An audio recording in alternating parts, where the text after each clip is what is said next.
जानकारी। आ गई अब हमारी सीनियर्स की बारी। नई नई नई ये बातें, नई है जानकारी। आ गई अब हमारी सीनियर्स की बारी। इनके अनुभव से अपनी बदली दुनिया सारी। इनके अनुभव से अपनी बदली दुनिया सारी। दादा दादी नाना नानी करते बातें प्यारी। सुन लो तुम, समझ लो तुम, हाँ सुन लो तुम, समझ लो तुम, सुन लो तुम, समझ लो तुम, बात ये हमारी। खुश रखोगे इनको तो होगी खुशी तुम्हारी। नई बात है ये देखो, नई जानकारी। आ गई अब हमारी सीनियर्स की बारी। सोचता हूँ पहले खेती कितने अच्छे तरीके से होती होगी। उस समय तो इतने उर्वरक और दुनिया भर के हानिकारक केमिकल्स का भी सृजन नहीं हुआ था। आइए कुछ पल बैठते हैं बुजुर्गों की छांव में, जो देखी है उनकी आंखों ने जिंदगी के ढेरों अनुभव। उन अनुभवों से अनुभव हम आज लेते हैं। नमस्कार दोस्तों, आप सबका स्वागत है। विज्ञान प्रसार विज्ञान और प्रौद्योगिकी विभाग, भारत सरकार एवं अलगप्पा विश्वविद्यालय कराईकुडू तमिलनाडु के संयुक्त तत्वाधान में वरिष्ठ नागरिकों द्वारा प्रस्तुत एक खास कार्यक्रम श्रृंखला अनुभव में, जिसे आकार दिया है डॉक्टर आर श्रीधरन ने और मार्गदर्शन कर रही हैं कार्यक्रम की मेंटोर पूजा मुरादा। साथ ही निर्माता हैं चित्रा शर्मा और जमशेद खान, और जिसे आप सुन पा रहे हैं सामुदायिक रेडियो 90.8 FM 24 पर। दुनिया भर में आज पेस्टिसाइड के इस्तेमाल से पैदा हुए खाद्य पदार्थों से लोग हाय तौबा कर रहे हैं, पर इंसान की एक बहुत अच्छी आदत है, कोई भी समस्या आए हम समाधान ढूंढ ही लेते हैं। जैसे कि इन दिनों ऑर्गेनिक फूड और ऑर्गेनिक खेती की मदद से हानिकारक केमिकल्स और पेस्टिसाइड से बचाव का रास्ता। मैं हूं आरजे सनी, और आज के हमारे इस ज्ञान विज्ञान और अनुभवों से जुड़े खास कार्यक्रम श्रृंखला अनुभव में आज हमारे सीनियर सिटीजन ऑर्गेनिक फार्मिंग के बारे में बात करेंगे। और आज के हमारे इस सफर में हमारे साथी हैं कर्नल अरुण ढोंगड़े, और उनका साथ दे रही हैं सुषमा चक्रवर्ती। नमस्कार, आप सभी का आज के अनुभव में स्वागत। अनुभव जिसे पेश कर रहे हैं भारत के सीनियर सिटीजन्स। मैं हूँ सुषमा चक्रवर्ती और मैं आशियाना उत्सव जयपुर से FM 24 भिवाड़ी के माध्यम से आपसे बात कर रही हूँ। आइए स्वागत करते हैं हमारे आज के अतिथि का, कर्नल अरुण ढोंगड़े। बहुत साल देश की और हम सबकी रक्षा करने के बाद कर्नल साहब ने कई साल हमारे युवाओं को मैनेजमेंट की शिक्षा भी दी है। इनके आर्मी के कार्यकाल में ये क्लब्स और मेसेस के गार्डन्स के इंचार्ज रह चुके हैं, और ऑर्गेनिक गार्डनिंग, सेंद्रीय खेती में इनकी जानकारी काफ़ी गहरी है। कर्नल साहब स्वागत। कर्नल साहब, सबसे पहले हमारे श्रोता ये जानना चाहेंगे कि सेंद्रीय खेती क्या है और क्यों हमें इसे अपनाना चाहिए। नमस्ते सुषमा जी, आपने जो हमारा इतना अच्छा परिचय किया इसके लिए धन्यवाद। सबसे पहले आपको और आपके सभी श्रोताओं को प्रणाम, जय हिंद। आपने बहुत अच्छा सवाल पूछा है कि ये ऑर्गेनिक फार्मिंग है क्या, इसको हम क्यों अपनाएं और अपने होम गार्डनिंग में इसका उपयोग क्यों करें।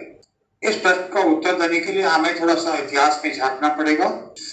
देखिए, 1960 के दशक और उसके बाद जब हमारे देश में हरित क्रांति हुई तो खेती, बाग बगीचे, इनके साइंस में बहुत तरक्की हुई, लेकिन उस तरक्की के साथ कुछ नुकसान भी हुए।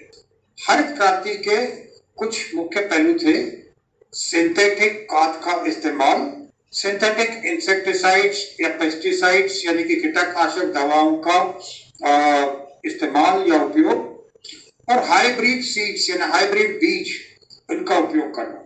ये प्रयोग बहुत ही सफल रहा था, जिसकी वजह से भारत अनाज, सब्जियां, दूध, इन पदार्थों के लिए स्वावलंबी हुआ। लेकिन इसके कुछ दुष्परिणाम भी हुए। सबसे बड़ा दुष्परिणाम ये हुआ कि हम अपनी धरती और बाकी रिसोर्सेज का जो नैसर्गिक संतुलन था वो खो बैठे। ये बहुत ही हानिकारक बात है। हमारी जमीन की उपजाऊता अभी बहुत कम हो गई है। हमारी मिट्टी पर बुरा असर हो रहा है। जो पानी है उसकी लेवल नीचे जा रही है और उसके अंदर जो पेस्टिसाइड की मात्रा पाई जाती है वो ऊपर जा रही है।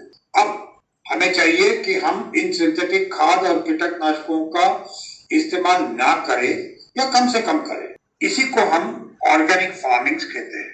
और क्यों ना हम इसकी शुरुआत अपने आंगन या टेरेस के बगीचे से करें। जरूर, लेकिन सेंद्रिय खादों के बारे में हमें कुछ बताइए ना। आप सबको अपने घर के बगीचे में या खेत में काम आने वाले एक बहुत ही अच्छा लिक्विड यानी कि द्रव खाद के बारे में बताऊंगा। इसका नाम है जीवामृत। सबसे पहले आपको समझना है कि जैसे हमें अपना खाना हजम करने के लिए पकाना पड़ता है, वैसे ही पौधों को उनका अन्न है उसको डिकम्पोज करना पड़ता है। उसके बाद ही वो उसे कंज्यूम कर सकते हैं। अगर हम डिकम्पोज करके नहीं देंगे तो उसका असर बहुत देर से होगा या नहीं होगा। जीवामृत को घर में बनाने के लिए जिन चीजों की जरूरत है वो इस प्रकार है, आप ये नोट कर सकते हैं। ये आपके घर में के साथ साथ आने वाली और घर में काम आने वाले स्केल के ऊपर मैंने दी हुई है। 10 किलो देसी गाय का गोबर, 7 से 8 लीटर गोमूत्र, 1 किलो चने का आटा यानी बेसन, 1 किलो गुड़ जिसे पानी में घोले और वो पानी को हम इस्तेमाल करेंगे, 1 किलो ऐसी मट्टी जो बाड़ या पीपल के बीच जमीन के नीचे से लाई है।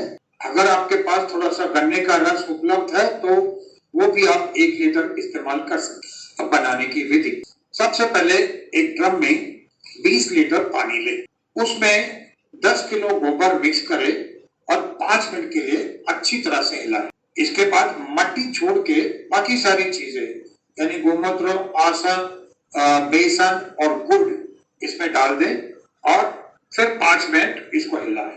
आखिर में जो मिट्टी हमने बड़ या पीपल के पेड़ से नीचे से लाई है उसको हम इसमें डालेंगे और 15 मिनट के लिए इसे हिलाएंगे। अब इस ड्रम को कपड़े से या किसी चीज से ढकेंगे और 5 या 6 दिन किसी छांव की जगह पर रखेंगे, यानी कि घर के अंदर या किसी टिन शेड के नीचे या पेड़ के नीचे हम इसे रखेंगे और दिन में इसे 2 बार अच्छी तरह से हिलाएंगे। कम से कम 10 मिनट आपको हिलाना है। 5 या 6 दिन में ये खाद तैयार हो जाएगी। प्रयोग कैसे करेंगे? प्रयोग के लिए बना हुआ जो जीवामृत है उसे 1 लीटर जीवामृत में 10 लीटर पानी मिक्स करें और वो गमलों में या खेत में दे दें। बड़े गमले में 1 लीटर पानी दे दें या छोटे गमला, अगर छोटा गमला हो तो उसमें ये मिक्सचर आधा लीटर दे। हर 15 दिन के बाद ये आप देते रहे। ये बहुत ही बढ़िया लिक्विड खाद है और बहुत ही इसके फायदे हैं। ये जमीन की पीएच लेवल को ठीक करता है, काफी सारे माइक्रो न्यूट्रिएंट्स भी देता है, जमीन में अच्छे बैक्टीरिया बढ़ाता है और हर किसी फूल पौधे के लिए ये पोषक है। जैसे कि इसका नाम है, ये पौधे के लिए अमृत है। तो ये पौधों के लिए अमृत है। कर्नल साहब, अब हमें कुछ कीटनाशकों के बारे में बता सकते हैं? जैसा कि आपने पूछा है, मैं आपको तो बहुत सीधे साधे इंसेक्टिसाइड से कीटनाशक बताऊंगा जो बनाने के लिए बहुत आसान है। पहले का नाम है नीमार। इसे बनाने के लिए चाहिए नीम की पत्तियां डंडे के साथ, तकरीबन 250 ग्राम या थोड़ी ज्यादा भी हो सकती है, और 100 ग्राम नीम के जो फल होते हैं छोटे छोटे, जिसे हम निम्बोली करके जानते हैं, वो चाहिए। अब इनको अपने नीम की पत्ती को मिक्सर में पीसना है और जो निम्बोली है उसको कूट सकते हैं या ग्राइंडर में उसका थोड़ा टुकड़े बना सकते हैं। अब 2 लीटर पानी में तकरीबन 10 मिनट तक इसे हम बॉईल करेंगे और उसके बाद 5 मिनट कम गैस पर उसको सिमर होने देंगे। इसको निकालेंगे और ठंडा होने देंगे। ठंडा होने के बाद इसको कपड़े से छानेंगे और बोतलों में भर देंगे, टाइट बंद करेंगे। इस प्रोडक्ट की लाइफ, जो नीमार हम कहते हैं, उसकी लाइफ तकरीबन 6 महीने है। ये 6 महीने तक चलेगी। अब इसका प्रयोग करते वक्त इसमें थोड़ा सा रीठे का झोल या फिर थोड़ा सा शैम्पू आप इसमें डाल सकते हैं। 100 मिलीलीटर निमार्क में आप 1 लीटर पानी लेंगे और थोड़ा सा शैम्पू इसमें डालेंगे या थोड़ा सा रीठे का झोल इसमें डालेंगे। अब ये आपका स्प्रे करने के लिए तैयार है। अब सोचेंगे इसमें हम शैम्पू या रीठे का झोल क्यों डाल रहे हैं? शैम्पू छोटा थोड़ा डालना है और इसका फायदा ये है कि ये जो दवाई है ये फिर पत्तों के ऊपर ज्यादा देर रहती है, चिपक रहती है और उसके आपको फायदा ज्यादा है। दूसरा कीटनाशक है तम्बाकू का, यानी टोबैको जिसको हम कहते हैं, उसका अर्क।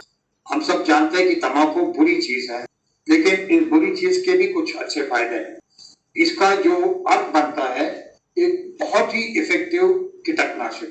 इसके लिए हमें सामान चाहिए 200 ग्राम ब्लैक टोबैको यानी काली तंबाकू।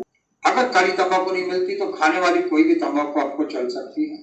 इसके साथ आप थोड़ी कटी हुई लाल मिर्च और लहसुन कटा हुआ भी ले सकते हैं और यह सब आपको सिर्फ 2 लीटर पानी में डाल देना है और उसके ऊपर ढक्कन रख के कहीं भी छांव के नीचे रखना है। इसको हर रोज हिलाना है और जब ये 2 दिन खत्म हो जाते हैं तो उसके बाद आपने उसको कपड़े से छानना है और बोतल में भरना है। प्रयोग करते वक्त 100 मिलीलीटर तंबाकू के अर्क में आपने 1 लीटर पानी लेना है। जैसे पहले बताया था, थोड़ा सा शैम्पू या रीठी का झोल डालना है और इसको स्प्रे करना है। स्प्रे करते वक्त आपने इसको पत्तों पर स्प्रे करना है और जहां तक हो सके आप पत्तों के नीचे से अगर स्प्रे करते हैं तो इसका फायदा आपको ज्यादा होगा। कर्नल साहब, ये बायो एंजाइम्स क्या होते हैं? जैसे आपने पूछा है, मैं भी आपको बायो एंजाइम्स या माइक्रो न्यूट्रिएंट्स, जिसे हम सूक्ष्म कण इस नाम से भी जानते हैं, इसके बारे में जानकारी दें। इसे पहले हम ट्रेसेस के नाम से भी जानते हैं। आपने देखा होगा कि कई बार हम अपने पौधों को खाद देते हैं, पानी देते हैं, सनलाइट काफी अच्छी होती है, लेकिन पौधे अपना अच्छा काम नहीं मिलता है या हमें अच्छा रिजल्ट नहीं मिलता। पत्ते गिरते हैं, पत्ते पीले पड़ जाते हैं, कई चीजें हो जाती है। इनमें कई चीजों की वजह है ये सूक्ष्म अन्न कणों का न मिलना। इसके बारे में आपको बताते हैं। इसमें तकरीबन 16 एलिमेंट्स है। उसमें सबसे पहले जो 3 एलिमेंट्स है वो है ऑक्सीजन, कार्बन और हाइड्रोजन। ये पौधों को हवा से मिलते हैं। पत्ते जो होते हैं वो हवा से इसको हम पत्ते तैयार करते हैं और पौधे को मिलते हैं। बाकी सारे के सारे माइक्रो न्यूट्रिएंट्स हमें जड़ से मिलते हैं। जड़ जो है वो जमीन से इनको पैदा करता है और ऊपर पेड़ की तरफ भेजता है। ये 3 न्यूट्रिएंट्स के बाद आते हैं नेक्स्ट 3, जो कि है नाइट्रोजन, फास्फोरस और पोटेशियम। नाइट्रोजन हमें गोबर की खाद से बहुत अच्छा मिलता है। फास्फोरस सबसे अच्छा मिलता है बोन मील से या फिश मील से, मच्छी का जो मील होता है उससे। बाकी भी गोबर में भी और कई जगह पर फास्फोरस हमको मिलता है। पोटेशियम जो है वो केले के छिलके, केले और गोबर, इन चीजों से मिलता है। तो NPK जो है ये भी मिलने में हमें ज्यादा कष्ट नहीं होता, लेकिन बाकी के जो 10 है उनको मिलने में काफी प्रॉब्लम्स आती है। ये जो माइक्रो न्यूट्रिएंट्स है इनके न मिलने से पत्ते गिरना, पत्ते पीले पड़ना, कली और फूल आना पर उसका फूल नहीं बनना, फलों का आकार छोटा रहना, फल और फूलों का रंग सही न होना, ऐसे कई प्रॉब्लम्स हैं। बायो एंजाइम्स एक बनाना अपने घर में एक थोड़ी सी मुश्किल बात है, क्योंकि इसमें कई चीजों की जरूरत पड़ती है। लंबा काम, ये बनाने के लिए तकरीबन 90 दिन की जरूरत होती है। इसलिए मैं समझता हूँ कि आप बायो एंजाइम्स है ये बाजार से ले ले। आपके छोटे बगीचे के लिए 1 किलो का पैकेट भी बहुत होता है, या एक जो। जी कर्नल साहब, आपने सेंद्रिय खेती के बारे में आज हमें इतनी अच्छी और इतनी विस्तृत जानकारी दी। आपका बहुत बहुत धन्यवाद सुषमा जी। आशा करता हूँ कि जो हमने इंफॉर्मेशन आज बताई इसका आपके श्रोतागण को कुछ तो कुछ फायदा जरूर होगा और वो अपना गार्डनिंग में इसका इस्तेमाल करेंगे। Thank you very much. तो आज बस इतना ही, लेकिन आप लोग ज़रूर सुनते रहिए FM 24 भिवाड़ी। आपका रेडियो, आपकी धड़कन। दोस्तों, आज तो खेती के बारे में बहुत कुछ जानने को मिला हमारे सीनियर सिटीजन्स की मदद से, और साथ में ये भी कि भाई ऑर्गेनिक खेती कैसे की जाती है और ये कितनी लाभप्रद है। खामखा बेकार में ही पड़ रहे थे उर्वरकों और पेस्टिसाइड के मामलों में। तो दोस्तों, आज का ये प्रोग्राम आपको कैसा लगा हमें ज़रूर बताइएगा fmbhiwadi@gmail.com पर। और चलते चलते हमारे दोनों सीनियर सिटीजन मेहमानों कर्नल अरुण डोंगड़े और सुषमा चक्रवर्ती जी का बहुत बहुत धन्यवाद। उनकी चर्चा से आज हमें ऑर्गेनिक खेती के बारे में बहुत कुछ सीखने को मिला। और फिलहाल दोस्तों, आज के लिए मैं ले रहा हूँ आपसे विदा। दोबारा फिर मुलाकात होगी अगली कड़ी में। मैं हूँ आरजे सनी और आप सुन रहे थे अनुभव कार्यक्रम की यह खास कड़ी सामुदायिक रेडियो 90.8 FM 24 पर। आप सुन रहे हैं 90.8 FM 24, आपका रेडियो, आपकी धड़कन।